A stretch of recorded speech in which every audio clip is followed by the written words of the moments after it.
오늘 KNL 박민영 대변인 지금 함께 하고 있습니다. 안녕하셨어요? 네. 안녕하세요. 네. 네. 요즘 이제 매주 이제 나오시다 보니까 그러니까요. 네. 이 수요일의 남자. 좋습니다. 너무 감사합니다. 네. 어떻게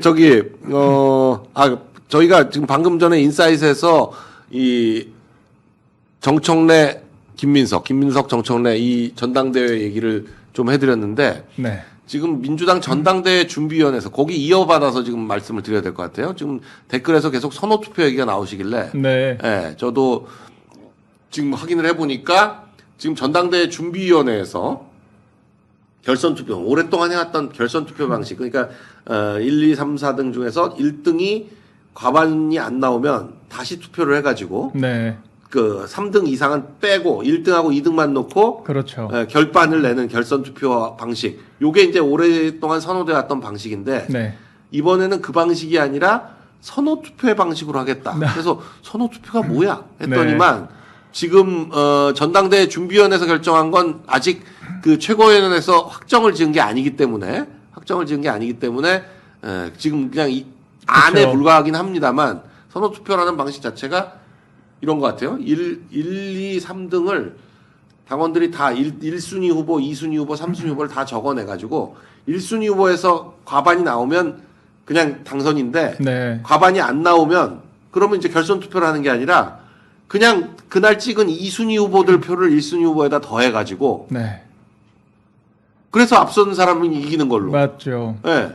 그래도 과반이 안 넘으면 3순위 후보까지 더해가지고 과반을 넘기는 골 때리는 방식인데. 네. 근데 얼른 듣기에도 이를테면 친명들 당원들 같으면 친명들 투표하는 사람들 같으면 1등 김민석, 2등 송영길, 그렇죠. 3등 정청래. 정청래. 이런 식으로 찍고 정청래 쪽은 1등 정청래, 뭐 2등 김민석 이렇게 네. 찍어버리는 김민석이 되는 거잖아요. 맞습니다. 그러니까 후보가 많을수록 유리한 방식이죠. 네. 후보가 많이 나올수록. 그리고 사실 상대 후보에게 2, 3순위의 그 선호를 안 주기 위해서라도 우리 후보들이 난립을 해야죠. 더 나와야. 그래서 고민정이 갑자기 그 당대표 나온다고 하는 건지는 모르겠는데 네. 지금 친청계에서는 처음에는 그게 뭔지 의미를 잘 모르고 그러니까요. 그냥 오케이 했다가 예. 말이 안 된다. 당원당규 위반이다. 그러면서 지금 뒤늦게 안 하겠다. 뭐 이렇게 지금 하고 있어가지고 네. 어떻게 될지는 모르겠어요. 그러니까 정청래가 전직 당대표였고요. 사실 전준이 뭐 직접적으로 꾸리진 않았겠습니다만 네. 나름대로는 좀 주도권을 가지고 당직 인사를 했던 입장인데 네. 지금 딱 구도는 전준위에서는 친명 그룹들한테 유리한 룰을 채택한 것 같아요. 네. 그러니까 이게 다분히 의도가 저는 좀 읽히는 것이 우리 당 같으면 되게 투박하지 않습니까? 네. 좀 무지한 방식으로 어. 당원 비중을 줄이겠다. 맨날 그런 얘기 했다가 욕먹잖아요. 네. 당원들께. 그러니까 우리 당은 좀 당원에 대한 멸시가 좀 전제되어 있는 좀 독특한 문화가 있기 때문에 바꿔나가야 하는 건데 민주당은 이제 그런 기류가 없지 않습니까? 네. 어디 감히 당원들의 비중을 얘기는 못하죠. 줄이겠다고 하나요? 그러니까 1인 1표제가 정청래 대표에게 유리한 걸 알면서도 건드릴 수가 없는 게 민주당의 구조인 거죠. 네. 그러면은 1인 1표제와 당원 중심이라고 하는 것을 전제한 상태에서 친명 그룹들한테 유리한 룰을 만들려고 고민을 하다 보니까 제가 봤을 때 저런 방식이 나온 게 아닌가 싶어요. 결과적으로 스페어 카드가 있는 쪽이 유리할 수밖에 없는 구도. 네. 그러니까 1등이 안 되더라도 2등표를 바로 흡수할 수 있는 그런 구도이기 때문에 이건 친명 그룹들 좀 전준위 차원에서 밀어주기 하고 있다고 좀 의심할 만한 대목인 것 같습니다. 친명 쪽을 지지하는 그 당원들은 송영길 지지하는 사람도 네. 1순위 송영길 찍고 2순위 김민석 찍고 그럼요. 이런 식으로 네. 그러니까 김민석 지지하는 사람 김민석 송영길 이렇게 그렇죠. 찍고 그러면 1, 2순위에서 정청래한테 갈 표는 하나도 없는 거죠. 맞습니다. 그러니까 김민석 송영길을 지금 둘을 합치면 확실히 이기는 걸로 나오고 있으니까 그렇죠. 그걸 표에서 반영시키려면 그렇게 가야 되겠다. 왜냐하면 네. 송영길이 결선 투표에서 김민석한테 몰아준다고 하더라도 송영길 표가 김민석한테 다 안 갈 수도 있고. 그렇죠. 그러니까 이게 고민정 의원이 또 출마 의사를 밝혔기 때문에 네. 뭐 이제 2대2 구도가 될 확률이 높아 보이긴 해요. 일단은. 근데 지금 친명 그룹 2명의 유력 주자가 있는 상황이면 정청래 입장에서는 1차에서 1순위 과반을 얻는 경우의 수가 아니면 사실상 이기기가 힘들어지죠. 저 룰대로 하면. 예, 그렇죠. 사실 결선 투표제는 훨씬 깔끔하지 않습니까? 네. 한 명을 그냥 아웃 드랍 시킨 다음에 그러니까 3등 두 이하는 사람이 다 빼버리니까. 그렇죠. 네. 1, 2등이 그 재투표를 하는 과정에서 또 사실 하루 이틀이라도 선거 기간이 있거든요. 네. 변수가 발생할 수가 있죠. 결선 투표를 하게 되면. 근데 이 방식은 아니 뭐 단독 변수가 발생할 여지가 없어요. 단독 후보한 입장에서는 혼자 과반 1순위 하는 거 아니면은 무조건 지는 구도가 되기 때문에 이건 친명 그룹들이 좀 머리 잘 썼다 생각이 들고요. 이거 친청 그룹들이 좀 반발을 하지 않을까 생각이 돼요. 예, 최고위 그러니까 내에서도. 좀막 처음에는 이게 무슨 소린가 해가지고 네. 했다가 지금 재논의하자. 바로 이제 말 바꿨어요. 사무총장 조승래는 지금 사무총장 그만뒀군요. 예, 그만뒀습니다. 그래서 지금 바로 사무총장 그만두니까 바로 저렇게 되버리네. 맞아요. 그러니까 사실 이게 참 전당대회 준비위원회 비대위가 없는 상태에서 민주당은 가는 방식인데도 불구하고 이 장난질이 들어가는 거죠. 더군다나 네. 사실 이게 이원화된 권력 아니겠습니까? 네. 당권만 있는 게 아니라 지금 청와대 권력이 있기 때문에 전준희 위원들도 당연히 청와대의 영향을 눈치를 볼 수밖에 받거든요. 없죠. 받아요. 그렇기 현직 때문에 당대표 아니면 바로 그럼요. 바뀌는 거야. 여당 입장이기 때문에 네. 당연히 대통령 편에 계신 분들도 있을 수밖에 없고요. 그렇기 때문에 좀 저런 식으로 딱 정청래 전직 당대표에게 유리한 방식으로만 얘기가 안 된다. 그러니까 지금 제대로 된 룰 세팅 과정에서는 정청래 측에서 좀 불리한 구도로 간다. 이렇게 좀 전망이 되네요.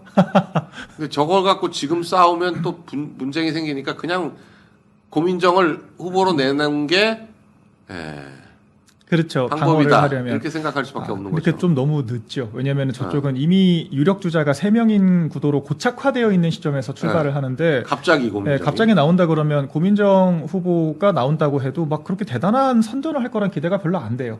사실상 3파전으로 가기 때문에 차라리 좀 깔끔하게 결선 투표제 가는 게 낫지 않나 아마 친청 그룹들은 생각을 할 것 같습니다. 예. 김지한님은 지금 저 룰대로 간다는 건 민주당 내에서도 정청래가 된다고 보고 있기 때문에 정청래 안 되게 하려고 하는 룰이다. 그러니까요. 룰 장난질 하는 거죠. 룰로 장난질을 하는 건데. 네. 아이고 참 전당대회 때는 늘상 있는 일이죠. 근데 한병도는 지금 벌써 선거 투표제를 그냥 하겠다. 결선 투표 없이 당선이 확정하는 방식으로 가겠다. 사실상 지금 권한대행은 아니고 직무대행을 하고 있죠. 네. 그러니까 비대위 체제로 안 가고 직무대행 하고 있는데 말 그대로 당대표의 권한은 없지만 직무 의결권은 다 가지고 있습니다. 뭐 최고위를 말이 권한이냐 직무냐 그렇지 그렇죠. 뭐 똑같은 거죠. 뭐. 그냥 지도부가 해체됐냐 안 됐냐의 해석의 차이만 있는 거지 실질적으로 권한 행사를 다 하죠. 그리고 의결권이 있고 기본적으로 최고위회의 주재를 하기 때문에 물론 최고위원들의 최고위원들은 그냥 있는 거잖아요. 당 그렇죠. 대표만 물러난 거고. 맞습니다. 네. 최고위원들은 임기를 채우죠. 그래서 최고위원들을 또 설득해야 되는 과제가 있습니다만 기본적으로 당대표 롤을 하고 있는 한병도 원내대표도 지금 좀 친명 그룹 쪽에 손을 들어주고 있는 그림으로 보여지죠. 네. 일단은요.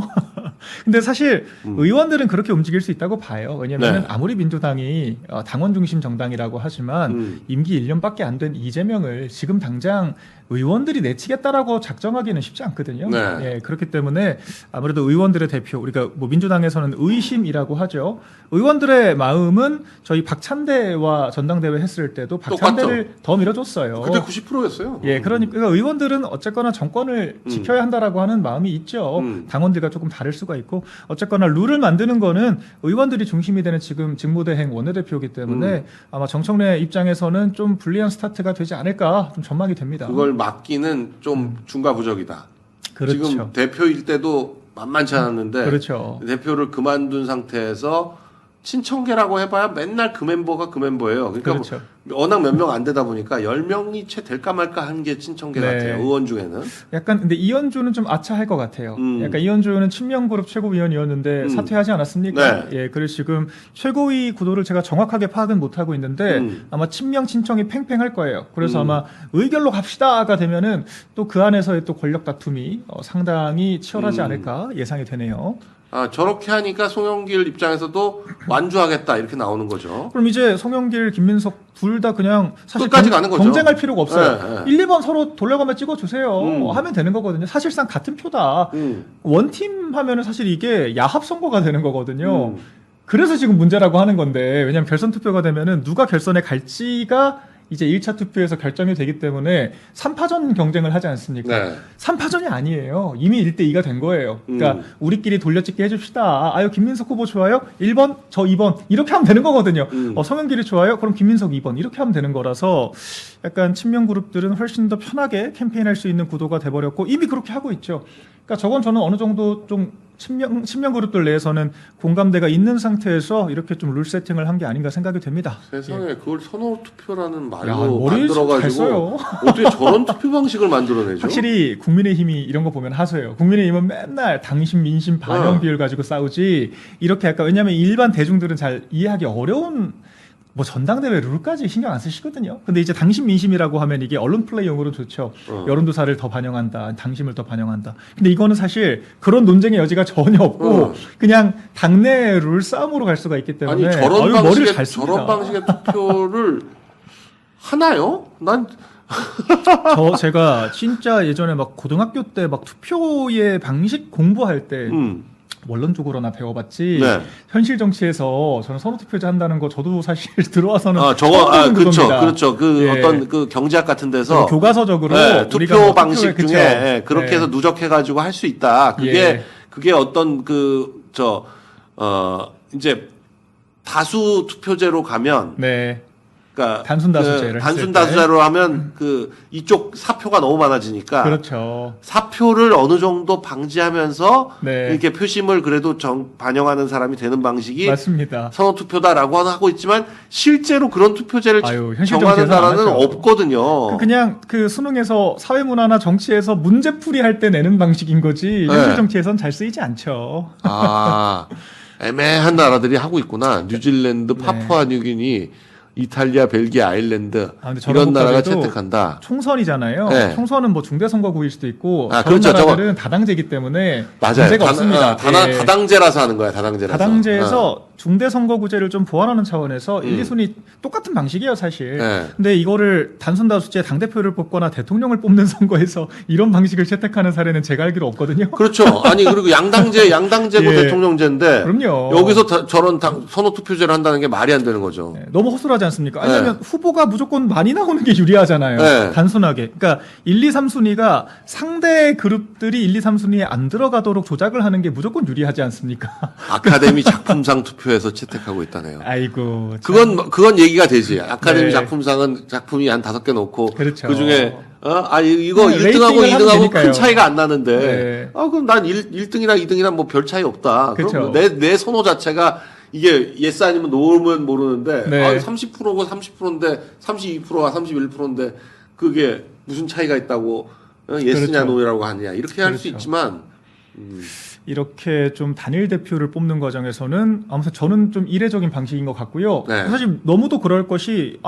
조작과 부작용의 여지가 너무 분명하지 않습니까? 예. 저건 담합하라는 얘기예요. 사실상. 그러니까요. 그냥 여러 명 출마해가지고 최대한 그룹핑을 해서 싸워라 이런 방식이기 때문에 예, 참 민주당은 하여튼 잔머리를 잘 쓴다. 정치 이게 잔뼈가 굵어요. 네, 진짜 잔대가리라고 그러죠. 잔대가리 아이고, 진짜. 네, 정청래도 잔대가리 사실 쓰는. 구단인데 정치 구단인데 이번에 아차했을 것 같습니다. 네. 그 참. 네, 남의 당 일이라서 재밌게 논평할 수 있네요. 네, 고민정이 그러면 그 생각보다 네, 그냥 끼어서 날로 먹을 수 있는 그렇죠. 정청래 덕봐서 네, 뭐 먹을 건 없지만 하여간 이래도 약간 4파전으로 갈 수 있잖아요. 네. 이러면 되게 이상해지는 것이요. 네. 이를테면 정청래 쪽에서 45% 1순위를 얻었더라도 1, 2순위 합쳐서 김민석, 송영길이 더 많으면 둘이 이제 이를테면은 정청래 45, 김민석이 뭐 한 35, 송영길이 한 뭐 20 이렇게 되더라도 정청래가 지는 거예요. 지는 거죠. 사실 단순 다수제로 하면 55 대 정청래가 45 이기는 되니까. 건데 네. 단순 다수제로 하면 네. 그러니까 엉뚱해지는 거죠. 그리고 결선 투표제로 가더라도 송영길의 20이 어떻게 갈지 알 수가 없기 때문에 해볼 그러니까 만한데 절대로 정청래가 안 되게 하려고 저 방법을 쓰는 맞아요. 거죠. 작정하고 지금 네. 세팅을 한 것 같고 절대로 정청래가 안 네. 되게. 예. 그리고 정청래 쪽에서 반발하기도 전에 딱 한병더 쪽에서 가르마를 타주는 것 자체가 네. 이미 청와대와 어느 정도 컨센서스가 있지 않나 좀 의심이 되는 상황입니다. 제가 봤을 때는. 그러니까 그게 맞아. 이게 네. 그러니까 뭐 그런 비교까지 나왔던데 윤석열 대통령한테 김건희 여사가 예. 최대 약점이었다면 이재명한테 공소 취소가 최대 약점 아니에요. 그렇죠. 그러니까 모든 행태를 보면 공소 취소가 목표잖아요. 그렇죠. 그러니까 사법 리스크가 네, 최대 본인 목표야. 목숨줄인데요. 감옥 안 가는 거. 목숨줄인데요. 감옥 네. 안 가는 게 최대한 목표이기 때문에 모든 행태를 보면 그걸로 해석하면 간단한데. 그러니까요. 근데 이거를 만약에 청와대에 정무라인에서 보고 올린 사람은 머리 잘 썼습니다. 네. 포상 줘야 될 것 같아요. 청와대 입장에선. 제가 봤을 때는 절묘하네요. 수가. 어떻게든지 정청래를 떨어뜨릴 수 있는 최선의 수다. 그러니까요. 아니, 그러니까 왜냐면 약간 불안한 거야. 김민석이 맞아요. 지금은 약간 뭐 떠오르고 있지만 김민석이 약점이 워낙 많잖아요. 그렇죠. 약점이 워낙 많고 그동안 사실 안 드러나서 그렇지 그 김민석을 싫어했던 이 바람이 있었는데 그럼요. 그걸 지금 정청래는 불러일으키려고 이제 슬슬 지금 군부를 떼고 있잖아요. 그렇죠. 뭐 노무현 배신자. 그때 배신자였던 거 아니냐 예. 그러면서 하고 계엄 때는 어디 갔었냐? 그렇죠. 감기약 먹고 감기약에 잤다는데. 뭐가 들었냐, 뭐 이런 얘기까지 이성윤은 뭐 나오더라고요. 네. 민주당 싸우는 거는 쌀벌합니다. 살벌해. 아니 감기약 성분까지 나와. 그러니까요. 뭘 먹었길래 그 계엄도 못 알아볼 정도 네. 전자다 못하냐. 감기약을 뭐 먹은 거냐, 이런 수면제를 얘기인데. 먹은 거냐, 뭐 이런. 네, 그러니까요. 그래서 이거는 약간 네티즌들이 분석하는 겁니다. 제가 네. 아니라. 뭐 진짜 그 부적절한 약물을 먹었다는 식의 지금 의혹 제기 아니냐 이런 해석까지 지금 있어요. 왜냐면 아니 그러니까 이게- 감기약을 감기약 중에서 잠이 오는 감기약도 있지만 안 오는 감기약도 있거든요. 그렇죠. 그러니까 무슨 약 먹었냐 말을 했을 때 안 오는 약 먹었다 그러면은 뻥치는 거지. 그렇죠. 예. 그래서 예. 성분을 가지고 열심히 공부해야겠습니다. 민주당에서 네거티브 뒷경하려면. 근데 아무리 감기약 먹고 잠들었더라도 네. 상식적으로는 이 정도 아니 누가 깨워야지. 네, 사태에서는 예. 그리고 김민석 본인 입으로 사실 계엄 터질 거라고 그때 얘기했던 해놓고는 당사자잖아요. 안 나와. 그러니까요. 막상 사건 터지니까 안 왔다. 이것도 되게 민주당에서는 이상하다라고 지금 공격을 하는 거죠.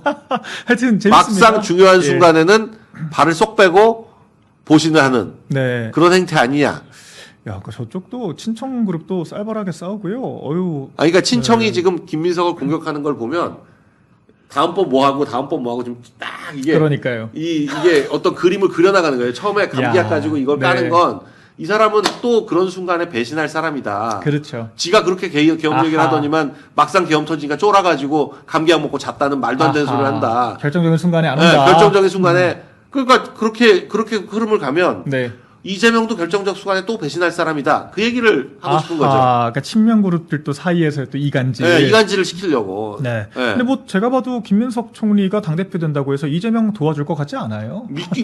나는 지금 이재명이 김민석 믿고 저렇게 당선시키려고 하는 거 좀 웃겨요. 그러니까요. 딴 사람도 아니고. 이게 정권이 2인자를 너무 빠르게 지정을 해버리면 네. 윤 대통령도 그렇게 해서 큰 실수가 있었던 거 아닙니까? 네. 그러니까 너무 조기에 2인자를 설정을 해놓고 총선 당권이라고 하는 어찌 보면 대통령보다 더 막강할 수도 있는 권한을 쥐어줘 버렸기 때문에 정권 2년 차에 큰 위기를 맞은 건데 이재명도 마찬가지예요. 그러니까 너무 강력한 의지를 가지고 지금 2인자 후계자 구도를 만들고 있기 때문에 후계자가 왕관 쓰는 순간 더 이상 이제 안 보이는 거예요, 이재명이. 왜냐면은 이재명보다 임기가 훨씬 더 길게 보장되는 국회의원들을 본인이 이끌 수가 있는데 굳이 단임제 이재명을 위해서 심지어 재판받아야 될 사람을 위해서 이재명 보호하겠다라고 하면서 총선 치르면 100점 100패인 거 뻔히 알만한 사람이 편을 들겠습니까?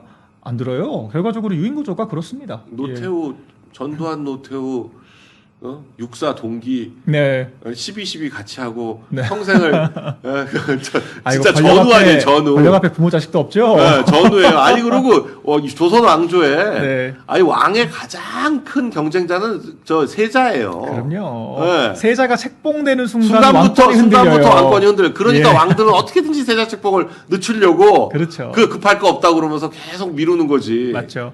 그래서 네. 지금 사실상 이렇게까지 무리수를 둬서 만들면 만들수록 더 그 배신의 아픔이 클 거기 때문에 사실 그 제가 웃으면서 논평하는 거죠. 솔직히 네. 뭐 저희 개인적으로는 정청래가 딱 민주당의 한동훈 롤이기 때문에 정청래가 되어주는 게 좀 민주당의 좀 자멸을 위해서는 더 좋아요. 제가 봤을 때. 근데 어차피 김민석이 돼도 똑같아. 전혀 다르지가 않기 때문에 그러니까 네. 양상만 좀 다르겠죠. 그러니까 정청래 대놓고 싸울 거고 김민석 쪽은 약간 약속 대련처럼 보이는 듯한 견제구를 던지겠죠. 제가 볼 때는 김민석이 이번에 그 네. 검찰 보안수 사건 폐지 쪽으로 이렇게 쓱 돌아서는 것처럼 네.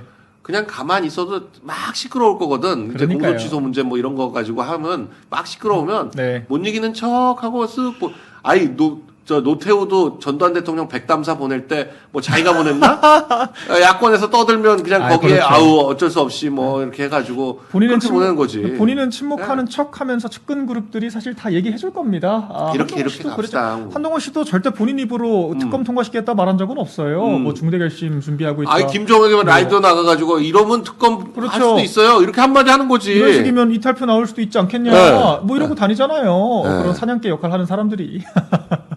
여기 생각하는 사람님이 네. 장외 촛불 행동 김민웅 생각하면 김민석도 쉽지 않을 거다. 그러니까 맞아요. 김민석이 그렇죠. 뭐 남 시킬 거 뭐 있어. 김민웅 시키면 되잖아. 맞네요. 장외 그룹들과 또 긴밀하게 또 결착이 되어 있으니까요. 김민웅이 예. 나가가지고 그러면 되잖아. 다시 그리고 김민석 자체가 이재명보다 훨씬 민주당에선 적통이기 때문에 네. 훨씬 더 움직일 수 있는 조직의 그 층위가 넓습니다. 제가 알기로도. 그래서 그렇죠. 이재명이 임기를 무기로 싸우지 못하는 시점이 되면요 고립될 수밖에 없는 구도로 가죠. 네. 그러니까 뭐 정청래가 되든 김민석이 되든 그 밥에 아무 상관이 없다. 차별하다. 네. 이재명 자체가 네. 피고인 신분으로 대통령이 됐기 때문에 네. 피고인 출신 대통령을 등에 업고 총선 치르고 차기 대선 치른다 말이 안 됩니다.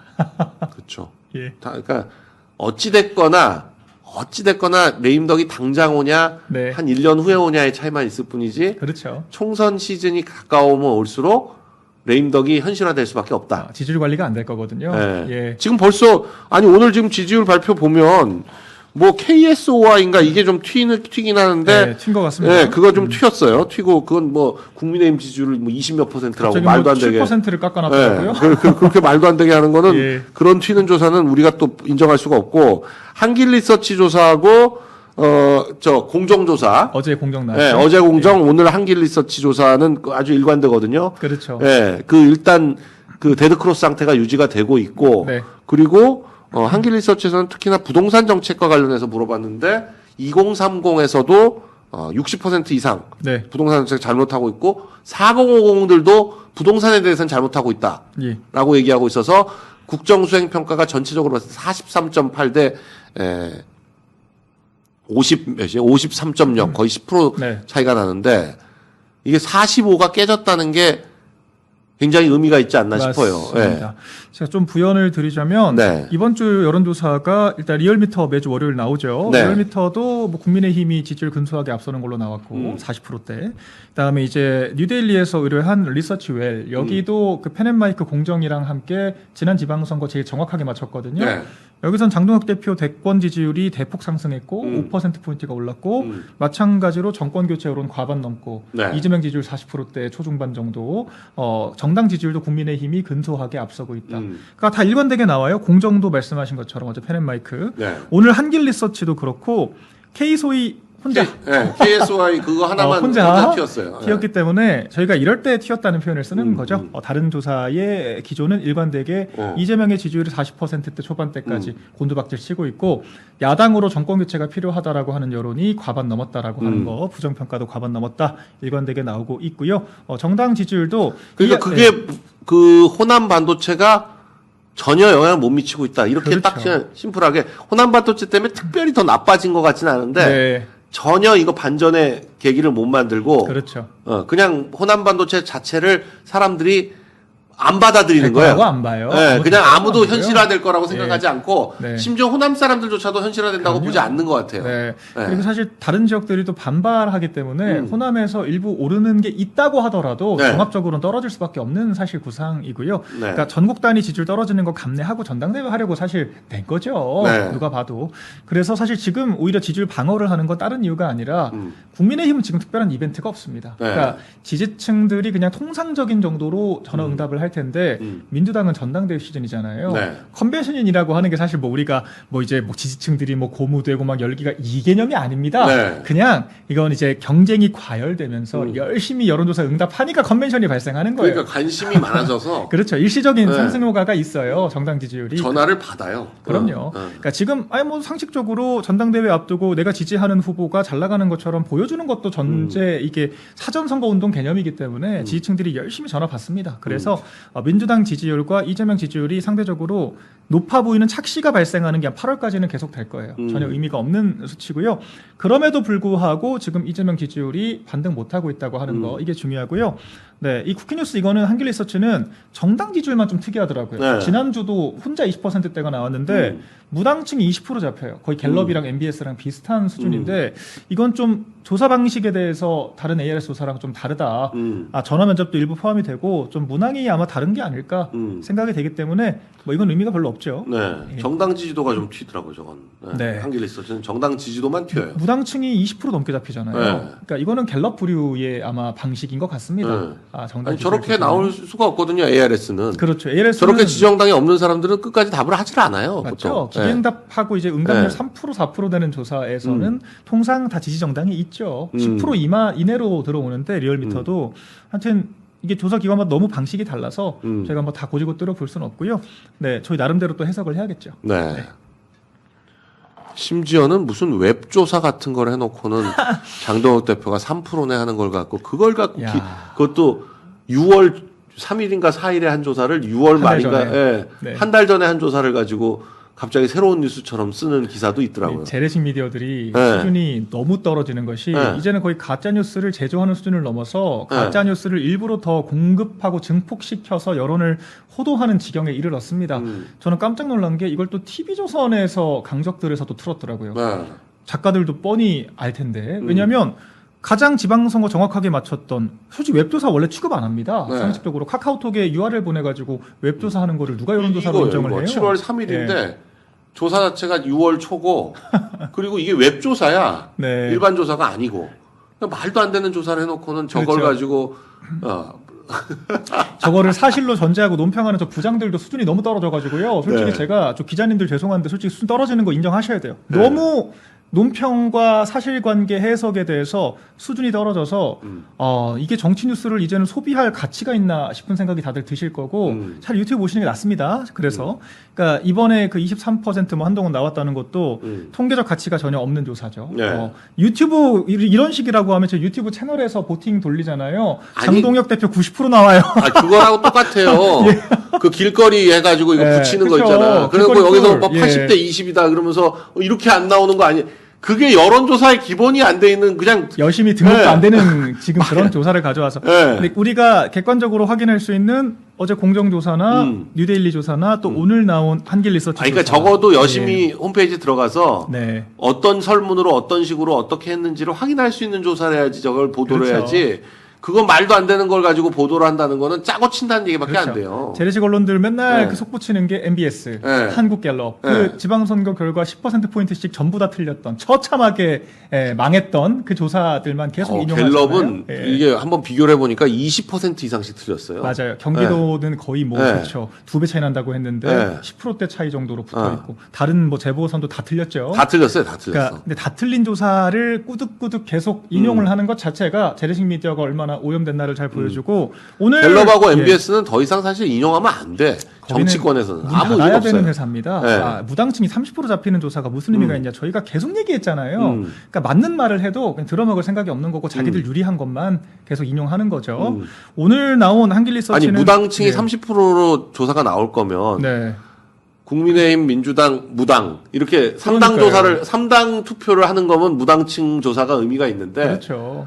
아니 어떻게든지 무당층의 속마음을 알아내는 조사를 할 생각을 안 하고 그렇죠. 귀찮아서 그냥 무당이라고 하는 사람을 그걸 의사 표현이라고 받아서 네. 한다는 것 자체가 말이 안 되는 거죠. 표정 안 나오시는 분들이에요. 네, 그래서 그러면 안 나와요. 네, 미국에서도 전화 면접은 굉장히 제한적으로 사용해요. 그래서 전화 면접을 하면은 꼭 적극적 투표 의사를 먼저 묻습니다. 그러니까 정치 관심 여부에 대해서 먼저 확인을 해요. 그러니까 무작정 전화 받게 만드는 게 아니라, 그러니까 상담원이 전화하면은 그냥 기계적으로 응답하는 분들이 계세요. 정치 관심 없더라도. 그러니까 무당층이 잔뜩 잡히는 거예요. 그래서 무당층이 아니라 정치에 얼마나 그래놓고는 관심 꼭 있으세요? 마지막에 뭐라고 네. 분석하냐면 예. 무당층이 어디를 선택하느냐 관심사다. 그래서 아이고. 막판까지 마음을 결정하지 않은 무당층이 이렇게 많다. 맞아요. 뭐 항상 캐스팅 20% 30% 보터다. 무당층이 캐스팅 보터다. 이런 말도 안 되는 분석을 아직도 하고 있어. 투표장 안 나오시는 분들이 네. 그 캐스팅 보터 그럼 아유 그런 식의 분석이라면 투표율 60%라 그러면 40%가 캐스팅 보터인데 안 나왔는데 뭐 어떡할 겁니까? 뭐 원격으로 영원 보내기 할 수는 없잖아요. 그거는 그러니까 40% 정도 안 나오는 분들은 안 나오는 걸로 의사표시를 한 거예요. 그럼요. 안 나오는 걸로 없다는 거예요. 안 나오는 걸로 의사표시를 한 거기 때문에 그걸 가지고 논란을 할 필요가 없어. 그게 네. 무슨 어떻게 캐스팅 보트가 돼? 그 사람들을 억지로 투표를 시킬 거면 모르지만 그렇죠. 예, 투표를 안 하는데 근데 웃긴 게 네. 그렇게 재래식 미디어들이 자기들 쓰고 싶은 대로 막 치고 싶은 그 여론조사만 속보로 치고 이런 조사 통계적 가치가 아무 하등 가치가 없는 웹조사 인용하면서 언론 플레이를 해도 이번 한길 리서치 오늘 아침 나온 거 장독 대표가 국민의힘 지지층에서 37.4%로 압도적 1등했습니다. 그러니까 오히려 더 올라가요. 네. 난리를 치면 칠수록 한동훈, 오세훈 둘 다 동반 하락했습니다. 그러니까 이제 재래식 미디어의 시간이 끝났다. 네. 그만 적당히 좀 하셔라 생각을 합니다. 아 이제 재래식 미디어로 부르기로 했어요. 재래식이죠. 왜냐하면 네. 사실 아니, 너무 옛날 방식이지 않습니까? 네. 지금 현대화된 우리가 여론을 살고 있고 일반 대중들도 지금 뭐 다 알고 있는데 어떤 퍼먹여주는 미디어였던 정보를 거예요? 그냥 기계적으로 드시는 게 아니라 능동적으로 다 크로스 체크도 하시고 팩 체크도 하시고 이제 그 다음에 여론조사도 여러 가지를 또 SNS나 이런 유튜브 등을 통해 소비를 하시잖아요. 근데 그걸 뻔히 대중들의 소비 방식이 달라졌는데 자기네들이 주입하면 거기에 호도가 될 것처럼 정답을 정해놓고 주입을 시키려고 하지 않습니까? 그러니까 재래식이라고 하는 표현밖에 떠오르지가 않는 거죠. 자 이제 국민의힘 소식 한번 좀 들어봐야 될 것 같은데 윤리위 첫 회의 윤리위원들 보이콧. 네 월요일에 지금 윤리 첫 회의를 했는데 네. 윤리 소식이 뭐 이렇게 구체적으로 흘러나오지는 않는 것 같아요. 그렇죠. 어디서 어떻게 모였는지도 기자들이 잘 파악을 못한 게 아닌가 그렇죠. 싶은데. 당사에서 뭐, 아마 했을 겁니다. 당사에서. 근데 뭐 윤리위원들 정족수가 안 됐네 어쩌네 저런 소리만 나오고 있는데. 아이고, 제가 네. 안 그래도 월요일 밤쯤에 저한테 기자 몇 분이 전화를 주셨어요. 이런 식으로 좀 소문이 났는데 예, 윤리위원들이 출석을 안 했다는 소문이 있는데 혹시 아시는 거 있냐. 그러니까 누가 흘렸겠죠. 약간 이런 식으로. 왜냐하면 윤리위원들이 한 6명, 7명 정도밖에 없고 내부적으로 내밀하게 회의를 하는데 그 몇 명이 왔고 안 왔고라고 하는 사실이 기자들한테 알려질 일이 없어요. 그리고 뭐 누가 있겠습니까? 그리고 저기 만일에 그 자리에 참석 못하는 사람은 네, 그 전화를 통해 가지고 그럼요. 아 저는 네이버적으로 당연히 난 그냥 그럼 그 저 진행하는 데 대해서 다 이의가 없다. 동의하겠다 이의 없다 동의 없다 그럼요. 동의하겠다 해가지고 네. 다 아니 회의록 나중에 나오는 거 보면 알 수 있어요. 그래서 제가 어떻게 됐는지. 설명 드렸냐면 변호사님 뭐 더 잘 네, 아시겠지만 의결 정족수가 어떻게 미달이 돼요? 말이 안 되는 아이고, 소리지. 이게 진짜 말이 안 되는 얘기하는 게 의결 방식이라고 하는 것도 당원 당규상 딱 정해진 내용이 없고요. 네. 그리고 일단 1차적으로 첫날 회의는 그냥 회의하는 날이었어요. 네. 그러니까 의결을 하기 위해 모인 의결을 날이 아니에요. 의결을 하려고 네. 모이지 자체를 안 왔는데 무슨 의결 정족수라고 정족수가 하는 개념은 의결을 의결을 할 때 했어야 필요한 되는지. 거죠. 네. 그렇기 때문에 사실 저 언론 플레이 자체도 굉장히 말이 안 맞는 거고요. 윤리위원들은 사실 다 겸업을 하시는 분들이에요. 네. 그러니까 다 자기 본업이 있는 분들입니다. 윤민우 그 위원장만 해도 당장 교수 일 하고 계시잖아요. 네. 변호사로 계시거나. 그러니까 그런 분들이 본업이 바쁘면 1차 회의 같은 것들, 의결이 필요하지 않고 중요하지 않은 회의는 직접 참석하지 않는 경우들이 많아요. 그러니까 실제로 소명을 하러 가봐도 4명 정도 출석합니다. 통상 다 네. 오지 않습니다. 가능한 사람들이 출석을 하고 결과적으로 위원장의 주재하에 위원장을 이번에 또 윤리위원들이 다 추대를 하지 않았습니까? 네. 그래서 추대를 한 윤리위원장의 주재하에 주도적으로 의사결정이 돼요. 그렇기 때문에 전혀 본질적이지가 않고 사안에 맞지도 않는데 누가 그런 식으로 악의적으로 흘려서 아니, 그리고 보이콧 물음표 지금 사실 기사가 나오는지 윤리위원이 정확하게 예. 누구 누군지도 공개가 돼 있지 않은 거 아니에요? 그 유출되지 않았습니까? 예. 사실 그랬다가 2명이 사퇴했잖아요. 그래가지고 맞습니다. 그래서 아마 그 사퇴분을 추가로 선임을 했지 않았을까 예, 저는 싶은데. 한 걸로 알고 있어요. 예. 근데 이제 그 후유증이 아직 있긴 있는 모양이에요. 왜냐면은 실명이 알려져 있는 상태에서 윤리위가 계속해서 뭐 가처분 인용 등에 또 화제가 되다 보니까 또 다 프레셔를 받죠. 사람인데요. 그래서 결과적으로 참 이 친한파들의 패악질이 끝도 없다 생각이 들고, 그러니까 우리 시청자 여러분들께서도 보시면은 민주당도 김관영 무소속 후보 도왔다고 해서 이미 그 아니, 그거 당직자 징계 다 해버렸어요. 관계자들 징계 이미 다 절차 개시됐어요. 우리 당은 아직 시작도 안 했습니다. 음. 이렇게 윤리위 징계 절차에 대해서 물어뜯고 자기 그 언론 플레이하는 정당은 우리 당밖에 없어요. 그러니까 이게 진짜 우리 당이 끝도 없이 우리 당의 정서와 기조도 맞지 않는 이른바 진짜 그 민주당 출신 사람들 아니면 정말 저 운동권 출신들 막 막무가내로 받다 보니까 이상한 짬통 정당이 돼가지고 당의 기강이라는 개념도 없고 징계 한번 하려 그러면 여기서 난리 저기서 난리 우리 당에 대한 소속감도 없고요. 당헌 당규 질서 유지에 대한 기본적인 관념이 없어요. 보면 사람들이. 그러니까 계속 이런 식의 기사도 나오는 게 아닌가 생각이 들고 적당히 좀 하십시오. 저것도 누가 이제 흘려서 저렇게 나온 거죠. 그렇죠. 그러니까 저런 네. 식으로 나오지. 근데 이제 내용도 제대로 모르고 네. 그냥 파악했다 하면서. 네. 근데 그 어떻게 보세요? 지금 오히려 조경태 때문에 윤리위의 필요성이 점점 그 국민들이 인식하는 당원들이 그럼요. 인식하는 계기가 돼가고 있는 것 같아요. 이것도 이제 아마 윤리나 당권파 쪽에서 네. 방향을 잘 잡은 것 같은데 그렇죠. 누가 봐도 조경태 저건 명백한 해당이거든요. 그렇죠. 아니 투표를 해가지고 당내 네. 투표를 해서 자기가 2등으로 떨어졌으면 네. 떨어졌어도 승복하고 당연히 하는 거고 민주당은 아니 국힘 부의장 몫에 민주당이 관여할 게 뭐 있어요. 그렇죠. 국힘 의장 그러니까 민주당 의장과 부의장에 국힘이 관여 안 하는데 그렇죠. 근데 조경태가 나와가지고 민주당 의원들 친한 사람들한테 전화해가지고 자기 찍어달라고 그러면서 계엄에 찬성한 박덕흠을 부의장 만드는 게 말이 되냐 이딴 소리를 하면서 했단 말이에요. 그렇죠. 이게 명백한 해당이지. 그렇죠. 예. 일단은 윤리위원들은요. 저 뉴스 자체도 가짜 뉴스지만 혹여 문제가 발생하더라도 그냥 임명을 다시 하면 그만이기 때문에 네. 저런 식으로 시비 거는 것도 굉장히 짜친다는 걸로 좀 가름을 먼저 하고요. 그리고 말씀하신 조경태 의원 사례 같은 경우에는요. 빼도 박도 못한 해당 행위죠. 네. 그러니까 국회 부의장을 왜 그렇게 뽑냐면 민주당이 다수 의석인데 그냥 단순 다수 표결로 하면 민주당이 국회 부의장 두 다 자리 먹죠. 다 먹지 않습니까? 그러니까 우리가 원내에서 먼저 원내 지도부끼리 협의를 하는 거예요. 그래서 아니, 상임위도 다 먹어야지. 미국은 그렇게 다 그렇죠. 먹어요. 단순 다수로 하면 그렇게 되죠. 네. 근데 이제 우리가 그렇게 운영을 안 해왔던 것이 국회 갈래고 민주당과 우리 당이 국회 부의장 한 명씩 하자라고 합의를 한 거예요. 그럼 결과적으로 합의하에 우리 당 국민의힘에선 이 사람 밀기로 했습니다 하면은 그냥 상대 정당은 기계적으로 표결해 주는 겁니다. 그게 관례고 그렇게 합의를 한 거예요. 양 정당이. 그러니까 우리 당에서 그러면은 뭐 당대표가 지명할 수는 없지 않습니까? 그러니까 국회의원들 투표를 했어요. 경선. 당내 경선을 통해서 우리 당을 대표할 국회 부의장을 선출을 한 겁니다. 그러니까 이것도 일종의 우리 후보를 뽑는 선출 똑같은 거 공직 후보랑. 그러니까 그래서 우리가 박덕흠 후보를 선출을 했잖아요. 네. 과반 득표를 했습니다. 조경태 후보도 이 후보를 했어요.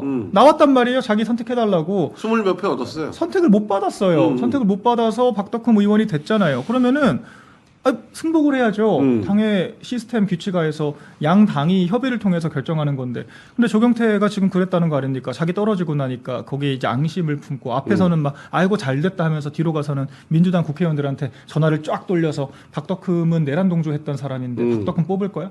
이렇게 얘기를 했다는 거예요. 지금까지 드러난 사실관계가. 그러니까 우리 당 후보 낙선 운동을 한 거죠. 자기가 떨어졌다고 하는 이유로. 그러니까 본질적으로 무소속 한동훈 지원한 거랑 똑같은 사례인 거예요. 똑같은 사례고. 아니, 그래서 본회의장에서 그 조경태 표가 20표가 나왔다며요. 예. 놀랍게도요. 그러니까 민주당에서 이탈표가 발생했다는 거죠. 민주당에서도 이탈표가 발생했겠지만 우리 당에서도 했을 수 있어요. 여기서도 네. 뭐 한가발개니 뭐니 조경태 그렇죠. 뭐 했던 사람들이 찍어준 거죠. 다 해당 행위입니다. 네. 전부 다 우리가 그걸 색출할 수 없기 때문에 당연히 잡아낼 수가 없는 거고. 근데 조경태 의원의 행위는 빼도 박도 못하는 것이 그러니까 다른 사람 조경태 찍어준 사람까지는 뭐 못 찾아내더라도 예. 조경태는 징계를 해야지. 그럼요. 예. 본인도 부정을 못해요. 민주당 의원들 소통했냐 안 했냐. 왜냐하면 민주당 의원들이 조경태 전화를 받고 우리 당에 찾아왔거든요. 그러니까 제가 파악하고 있는 내용에 따르면 제가 취재한 내용은 당시 송원석 원내대표실이었어요. 송원석 원내대표실에 이제 원내대표실 자체의 민주당 원내대표단에서 한번 방문을 했다는 겁니다. 그래서 뭐라고 하냐. 아니 조경태 의원이 그러는데 박덕흠 의원이 내란 동조했다고 하던데 우리가 찍어주는 게 맞냐. 한번 국민의힘에서 좀 얘기를 해봐라. 왜 이런 얘기를 우리가 듣고 있냐. 항의를 하러 왔다는 거예요. 그러니까 누군가로부터 들었다. 민주당이 이미 증언을 한 거예요. 조경태한테 들었다고. 그러니까 조경태 의원이 뭐라고 반박할 수가 없는 거예요. 상황 자체에 대해서. 너무 판을 벌려놨기 때문에. 근데 참 뻔뻔하게도 이런 일 저질렀으면은 들켰으면 나가든가요. 그러니까 상식이지 않습니까? 아니면 내란 동조라고 얘기할 거였으면은 우리 당 그러니까 전반이 이거 탈당을 해야지. 탄핵 반대가 당론이었는데 박덕흠 의원 아니라 그 일부 친한파들 제외하면 우리 전부 다 탄핵 반대했어요. 그럼 내란 우리 조경태 의원의 주장대로면 우리 당은 내란 옹호 정당인데 왜 여기 있습니까? 나가야지. 그리고 왜 여기서 또 입 후보를 합니까? 국회의장 되겠다고? 웃기잖아요. 그러니까 간판은 필요하고 본인 권리는 누리고 싶고 막상 불리해질 때는 너네들이 나쁜 거야라고 지금 손가락질하는 조직관념이 없는 사람인 거죠 지금. 예. 아니 그래서 조경태가 육선인데 예. 상임위원장 한 번을 못하고 그러니까요. 원내대표를 한 번도 못했고 네. 뭐 국회 부의장도 이번에 또 안 되잖아요. 육선인데도 그러니까요. 불구하고. 국회의장을 해야 될 선수인데. 네. 아니 지금 조정식이 육선인가요? 네. 네. 그러니까 육선이면 사실은 5선 때 4선 때 국회 부의장 하기 때문에 그렇죠. 육선이면 사실 그만해야지. 사실 저는 조경태 의원이 이 지역구 정치의 폐해를 가장 적나라하게 보여주는 사람인 것 같습니다. 그러니까 물론 지역구 존중해야죠. 지역구 대표로서의 역할도 있는데 지역구만 그렇다고 대표하다 보면 또 님비 형상 발생하거든요. 지역 이기주의. 그래서 최대한 또 중앙당과 교류를 하면서 그리고 또 한편 중앙당과 교류하고 이런 공직 당직을 담당하는 것이 자기 지역구 챙길 때도 더 좋을 때가 있거든요. 그래서 사실 당내에서의 포지션 굉장히 중요한데 조경태 같은 분은 스타일 자체가 민주당 3번 갔다가 국민의힘 3번 왔다가 그냥 이 당 저 당 왔다 갔다 하면서 자기 지역표 관리해가지고 그 국회의원 되는 딱 이 패턴인 거잖아요. 그러니까 그냥 육선을 지역구 관리만 가지고 한 거예요. 네. 그 외에 유의미한 그 국회의원 육선 배지로 20년 넘게 국회에 머무르면서 뭐 이제 가졌던 뭐 이제 그런 노하우나 경력 같은 것들을 전혀 유의미하게 활용을 못하는 단계인 거예요. 그러니까 그럼 사실 진짜 지역구 하나가 전 낭비되고 있다고 보여집니다. 물론 그 지역 구민들은 합리적인 선택을 하셨겠지만 종합적으로는 다음 선거 때는 좀 고민을 해보실 수 있을 것 같아요. 조경태 밀어줬더니 육선이나 하면서 우리 지역에 뭐 국회의장 한 번을 했나, 아니 뭐 원내대표 한 번을 했나, 원내대표라도 해야 뭐 예산이라도 따오지. 상임위원장도 못하고. 예, 그러니까요. 아무것도 못하고 있는데 사실 결과적으로 그냥 지역구 민원 처리만 하고 그 딱 전형적으로 육선한 그런 케이스가 아닌가 생각이 되고, 그럼 본인이 의원들의 선택을 못 받은 거에 대해서 자성을 해야 되는 것이 맞는데 상대 정당에 전화를 해서 이걸 파회하려고 합니까? 말이 안 되는 행동을 했다고 봅니다. 선임님 감사합니다. 네.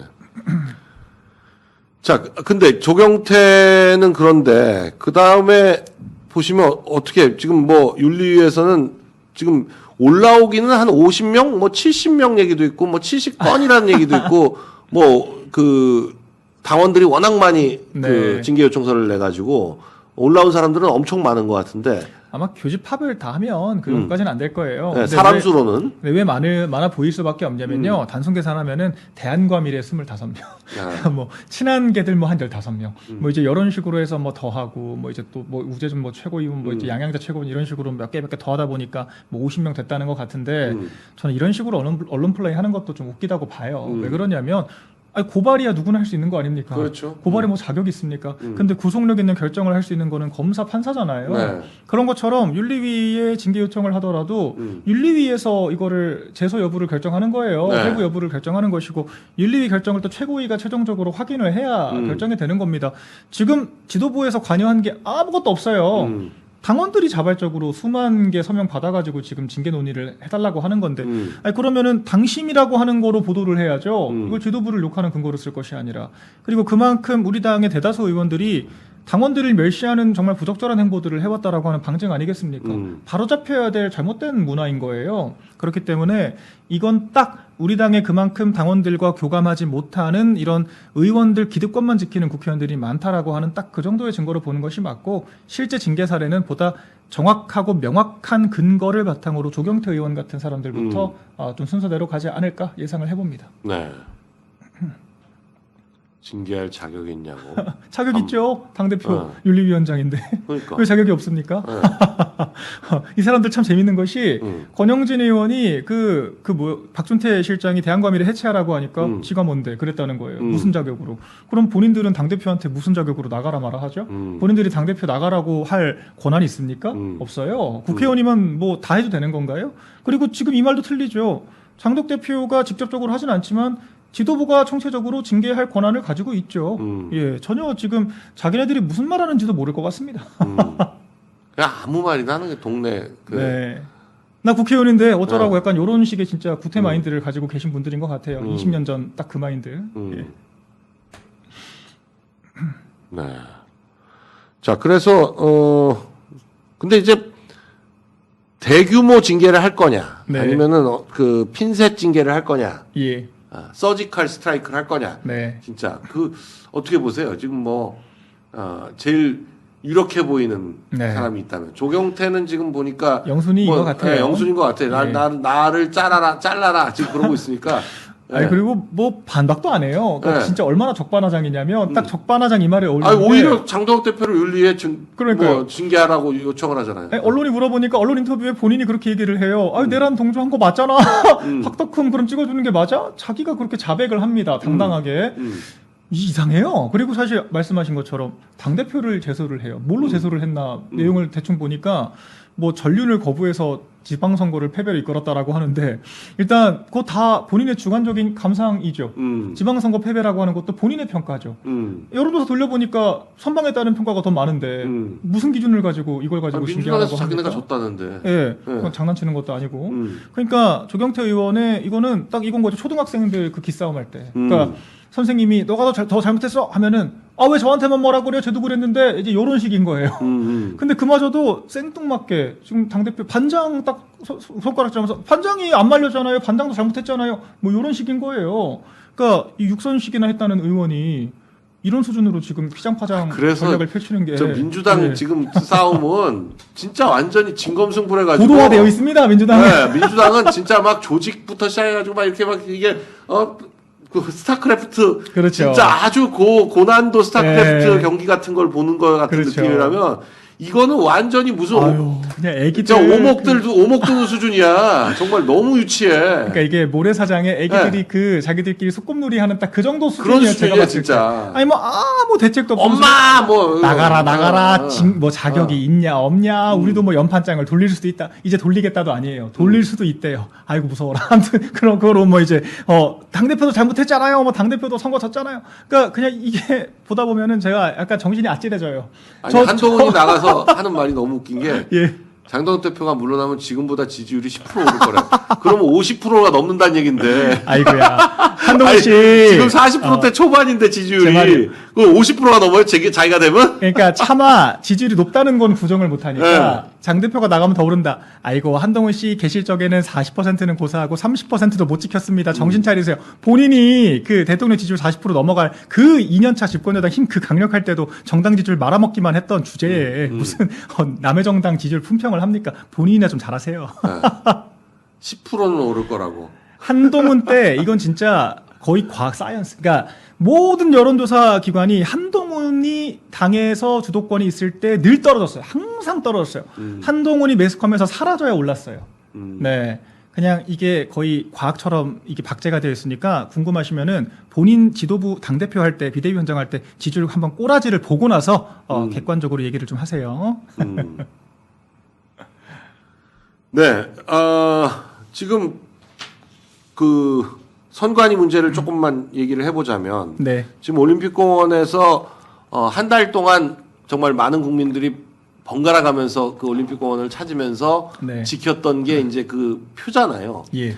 근데 선관위가 그동안은 뭐가 있냐에 대해서 뭐 투표함 한두 개 있다 뭐 이런 식으로 뭐 얘기를 했었거든요. 맞아요. 네. 근데 아무도 그러니까 그 안에 뭐가 있는지는 모르는 상태에서 그냥 확인을 열심히 못했죠. 지켰던 건데 né? 국조특위에서 이제 가보니까 뭐 깜짝 놀랐어. 그렇죠. 개표한 표가 247만 표에다가 자녀 투표용지가 4만 장 이상이 발견이 되니까 아유. 표가 모자랐다며요. 성파에서 그러니까요. 표가 모자라서 투표를 못 해가지고 그랬다는데 어떻게 자녀 투표용지가 있을 수가 있냐고요. 진짜 아찔합니다. 네. 투표용지 관리를 대체 어떤 수준으로 하는지, 얼마나 허접하게 하는지 다 드러나고 있는 거예요. 그리고 CCTV도 없었다는 거예요. 그러니까 투표함이 어떻게 보관되어 있느냐를 감시해야 될, 당연히 있어야죠. 더구나 우리나라는 사전투표하지 않습니까? 사전투표함과 본투표함이 열리는 기간 사이에 한 5일 정도의 간극이 존재하는데 그 사이에 어떻게 오염될지 모르지 않습니까? 그렇기 때문에 투표함을 관리하는 것이 선관위의 지상과제고 가장 중요한 책무인데 그걸 지금 방기했다고 하는 거예요. 수백만 표의 지금 투표용지, 자녀 투표용지 같은 것들이 전혀 감시 카메라도 없는 곳에서 사실상 방치되고 있었다라고 하는 거 얼마나 쇼킹합니까? 그러니까 이런 사실이 드러나고 이제 김은혜 의원, 주진우 의원 이런 분들이 직접 현장 또 조사를 하셨잖아요. 하고 나서 경악을 금치 못하는 거예요. 선관위가 이 수준으로 지금 개표를 하니까 국민들이 반발을 하고 지금 올림픽공원 지키겠다고 한 달 내내 지금 고생하시는 거 아니냐. 그러니까 이제 국조특위에서도 이거는 전 투표지를 전부 다 재검표를 해야 되는 거 아니냐라고 하는 얘기가 나오는데 의미가 있습니까? 그러니까 국민들께서 의구심을 가지시기 때문에 원칙적으로는 다시 그거라도 하는 게 맞죠. 비가역적인 것들은 어쩔 수 없다고 치더라도. 이건 그러니까 근데요. 제가 지난 전체 선거를 다 재검표는 못하더라도 일단 이거라도 해야 되는 건 맞죠. 247만 장은 무조건 수개표로 재검표를 해가지고 확인을 해봐야죠. 그렇죠. 저게 이제 7장이니까 1인당 7장이니까 247만 장이면 대충 한 35만 명이 투표한 분량이 있는 건데 그렇죠. 저는 특히나 그걸 해봐야 된다고 생각해요. 사전 투표하고 본 투표 구분을 해가지고 그 모든 투표 수가 어떻게 일치하는지 여부하고 이 표 명부와 상태 또 일치하는지 그렇죠. 네. 그리고 이제 당일날 이제 개표록 그에 적힌 내용들이 있는데 그런 것들이 정확하게 반영돼 있는지 여부하고 실제 그게 많이 틀리는 경우가 많거든요. 개표록엔 적혀 있는데 뭐 투표를 까보니까 없어. 그런 것들 그렇죠, 이상표가 여기 나왔다. 근데 일단 넣었다. 안 나와. 뭐 이런 일은 나오거든요. 그러니까 실제 선거인단과 실제 투표 그 명단 자체도 안 맞는 경우들이 많다. 비일비재하다라고 해서 보도가 또 많이 나왔잖아요. 실제 그래서 투표가 완료된 투표지도 크로스 체크를 해봐야죠. 개수가 맞는지에 대해서. 그러니까 다 전산으로만 하는데 전산으로 하면 원래적으로는 틀릴 일이 없죠. 기계가 틀릴 일이 없으니까. 근데 전산으로 해도 다 틀린다는 거 아닙니까? 그럼 뭔가 전산에 문제가 있거나 진짜 뭐 해킹을 당했거나 여러 가지 가능성을 염두에 두고 우리가 검증을 해야 되는 거죠. 그리고 제가 아까 말씀드리고 싶었던 게 그러니까 특검해야 되는 거예요. 지금 국조특위는 현재 발생한 문제에 대해서 강제 수사력이 없는 상태에서 그냥 국회의원들이 배석한 상태에서 얘기를 한다 정도밖에 기능이 없습니다. 결과적으로 특검이 강제 수사권을 동원해서 선관위에서 이전에 발생했던 모든 선거 행태까지 다 털어봐야 돼요. 수많은 국정조사가 있었는데 국정조사에서 뭐 밝힌 적이 있어요? 그럼요. 그냥 의원들끼리 싸우다 끝나요. 그냥. 다 특검에서 뭐가 나오지. 국정조사에서 뭐 나온 게 없잖아요. 그냥 국정조사 특위 국회의원들 얼굴만 좀 기사에 몇 번 더 나오고 화면 나오고 뭐 그거지. 그렇죠. 아무것도 밝힐 게 없어요. 저 밝힐 수도 없고. 사실은 이제 서버하고 이제 그 서버에 있는 내용들하고 저 표하고 이런 것들을 다 비교하고 해야 되는데 뭔가 하여간 그래도 재검표까지 가고 특검까지 동의를 민주당이 할 수밖에 없었고 이게 이제 올림픽공원에 모인 국민들의 목소리를 민주당도 도저히 무시할 수가 없는 그런 상황이니까 지금 된 게 아닌가 싶고 올림픽공원에 모여 계신 많은 애국 시민들의 그 노고, 노력, 정말 투쟁 정말 감사드립니다. 네, 오늘 박민영 대변인과 또 수요일에 만나 뵀는데요. 네, 뭐 역시 시원시원하게. 어떻게 그 박민영 TV는 뭐 잘 되고 계세요? 도와주신 덕분에 너무 성행을 하고 있어서 좀 깜짝 놀랐습니다. 지금 한 2, 3만 이제 됐나요? 2만 제가 한 4천 정도까지 확인하고 왔는데 이제 일주일 됐거든요. 일주일 만에 2만 4천은 어마어마한 거예요. 그리고 그래서. 라이브 방송 어제 송출했을 때 4,200분까지 보시더라고요. 엄청난 겁니다. 엄청난 거예요. 그래서 너무 많이 사랑해 주시고 누적 조회수도 거의 35,000 이렇게 나와서 신생 채널인데 하여튼 우리 변호사님 이렇게 많이 도와주셔가지고 저희가 굉장히 성업하고 있습니다. 한동훈 복당 프로젝트 참 되게 복당하고 싶은가 봐요. 가처분 하면 되는데 가처분 못하지 않습니까? 나 좀 복당 시켜줘. 그리고 김정혁 씨는 또 막 거짓말. 그러니까 재래식 미디어가 얼마나 한심하냐면 진짜 밑도 끝도 없이 가짜 뉴스를 막 그냥 쏟아내고 다녀도 팩트 체크하는 사람도 없고 상대 패널도 검증 안 하고 진행자도 검증 안 하고 무슨 한동훈이 무슨 뭐 징계 받으면서 소명 기회도 없었다는 거예요. 소명 기회 줬거든요. 문자로 보냈다고 못 받다고 한동훈 씨가 안 온 거지. 저희가 그리고 열흘 동안 그 제명 절차까지 미뤄가면서 한동훈 씨한테 재심까지 받아라 우리가 얘기 안 했습니까? 특혜를 받았으면 받았지 뭘 가처분 걸 건덕지가 있다고. 그냥 본인들이 그 가족들이 댓글 쓴 거 까발려질까 봐 못하는 거잖아요. 그러니까 이런 진실을 얘기를 못하는 게 현재 재래식 미디어 수준 아닌가 생각을 합니다. 이제 더 이상 이제 김종혁 정도는 사실은 그 언론에서 사실 근데 저 양반이 나름은 그래도 중앙일보 편집국장도 하고 그러니까요. 그러니까 뭐 언론계에서는 잔뼈가 굵은 사람인데 언론계에서 백날 잔뼈 굵어봐야 정치권 들어오면 저렇게 망가진다. 그렇죠. 가짜 뉴스로 잔뼈를 굵어진 모양이에요. 요새 하는 거 보면은. 자기보다 거의 12살 어린 그 한동훈 빨기에 그냥 인생을 거니. 그러니까요. 예. 저는 그런 사람한테 저렇게 그 재래식 미디어들이 언론으로서 책임을 방기하고 가짜뉴스나 읊조리고 다닐 판을 깔아준다라고 하는 것 자체가 굉장히 한심스럽게 느껴집니다. 김종욱 얘기하는 건 다 틀려. 진짜 아유 뭐 네. 인터뷰 하나에 맞는 말이 하나도 없어요. 예, 다 틀려 정말. 그렇게 틀린 말을 하는데 그 확인을 안 해. 그러니까요. 예. 그러니까 저 좌파 세력들도 그냥 적당히 저 분탕치는 친한파들 활용하는 거죠. 예, 그냥 분탕 너네 쳐라. 맘대로 떠들어라. 그냥 그 분탕이 밥그릇인 거예요. 보면. 음. 사실 그 재밌죠, 사실 분탕이. 네, 그러니까요. 그러니까 자칭 개혁 세력들이 음. 얼마나 우리 당 운영에 마이너스만 하는지 잘 보여주고 있는 좋은 모델이고 김종욱 씨 저렇게 열심히 하시면 한동훈 지지율 많이 오를 겁니다. 저는 응원하겠습니다. 네, 오늘 박민영 대변인과 함께한 KN을 여기까지 하도록 하겠습니다. 대단히 감사합니다.